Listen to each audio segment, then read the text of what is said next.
안녕하세요. 이 방송을 사랑하는 모든 분들을 진심으로 축복하고 또 무지무지 사랑합니다. 날씨가 너무 추워졌죠. 감기 조심하고요. 그리고 이 계절에 여러분 건강관리 잘 하시기를 바랍니다. 오늘은 이런 질문부터 한번 던져보고 싶습니다. 여러분은 그런 분들 혹시 보셨나요?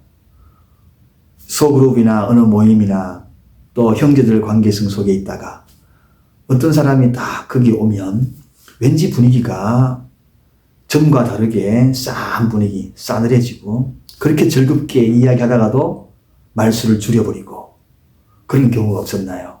또 반면에 싸하고 분위기가 어수선했는데 또 어떤 사람이 오게 되면 그 사람으로 인해서 분위기가 밝아지고 웃음이 나고 서로서로가 마음이 열리게 되고 평화로워지고 그런 분, 이 두 유형의 분을 만나보시지는 않으셨나요? 틀림없이 보셨을 겁니다. 저도 역시나 뭔가 분위기 싸한 게 유도하는 그런 분이 오면 그냥 그 자리를 빨리 떠고 싶다 그 생각도 가진 적이 있고요. 또 분위기를 정말 행복하게 만들고 웃음을 주는 그런 분이 오면 더 오래 있고 싶고 그 공동체 소그룹에 오래 있고 싶고 그런 경우가 참 많지요. 오늘 그 이야기를 좀 하려고 합니다. 여러분 어떤 유형이라고 개인적으로 생각하십니까? 수피 고전에는 이러한 이야기가 있습니다.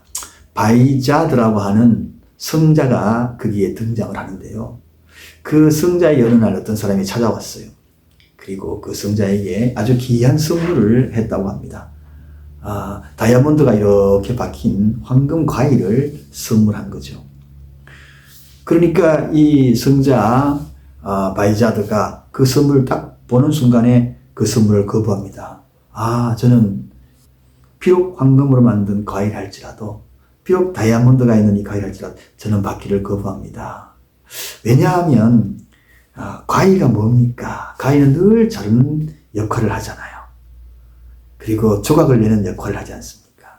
그래서 저의 신념은 조각 내거나 갈라서게 하는 그런 삶을 살고 싶지 않기 때문에 그렇습니다. 정이나 저에게 선물하고 싶으면 바늘이나 실을 선물해 주세요.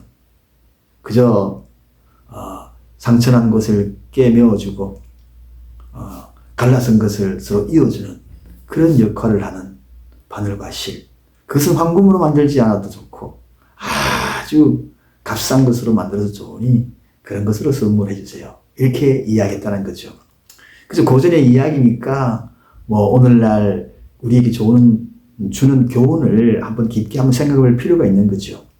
그 이야기는 어떤 의미일까요?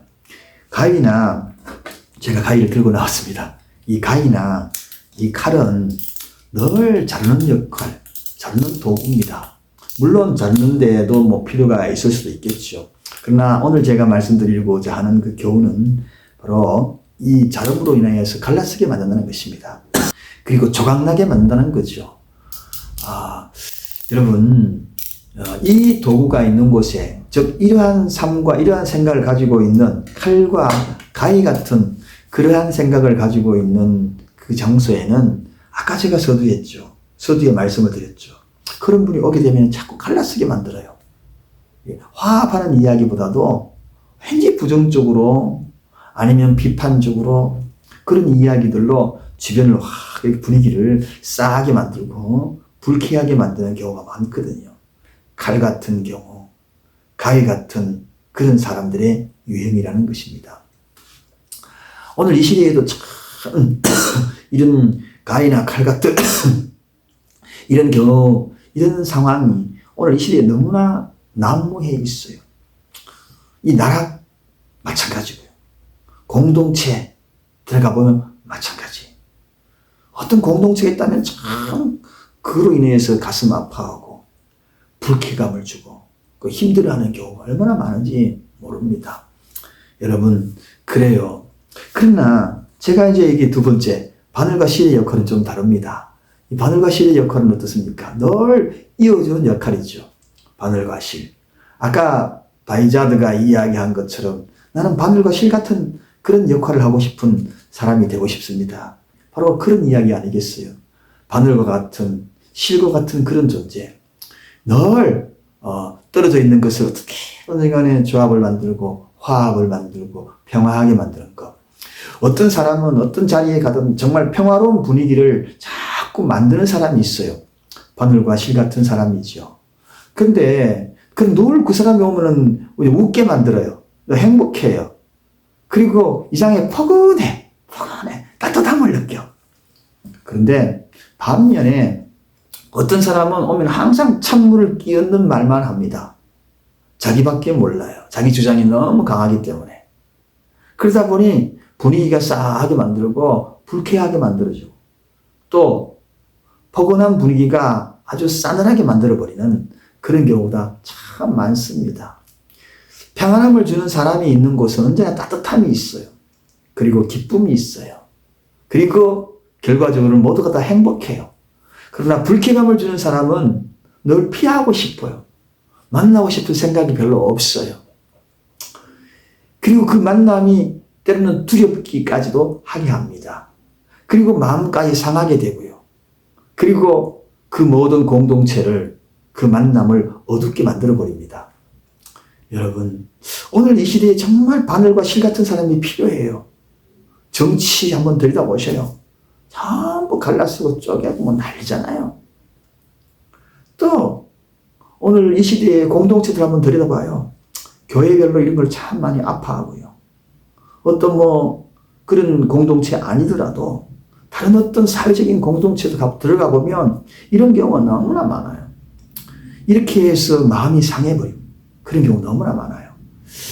자, 이런 생각을 해보면서 정말 어떻게 평화롭고 그리고 행복한 그러한 사회가 되고 가정이 될까?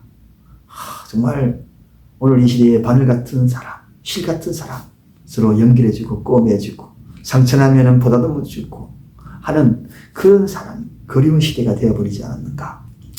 제가 오늘 이 말씀을 드리는 것은 이 이야기로 끝나는 것이 아니라 저도 바로 여러분들도 한번 바늘과 실 같은 사람이 되어보지 않겠는가? 저는 이 힐링 병교 TV를 하면서 많은 사람들이 좀 행복해지기를 바라는 그러한 취지에서 제가 이 방송을 시작하게 되었거든요. 그 행복해지기 위해서는 제가 이 메시지를 전해드리면서 뭔가 우리가 하나 둘씩 내 자신부터 그런 사명감을 가지고 해나간다 그러면 작은 촛불 하나가 어둠을 밝혀나가고 작은 불씨 하나가 온 산을 태우듯 정말 저와 여러분이 작은 이런 생각 하나로 함께 어느 장소에서 그런 마인드를 가지고 해나간다 그러면 언젠가는 이 모든 사회, 공동체, 이 국가, 교회 그리고 소속된 여러분의 모든 곳이 좀 행복해지지 않을까 그런 생각을 가지고 이 방송을 계속 진행하고 있습니다.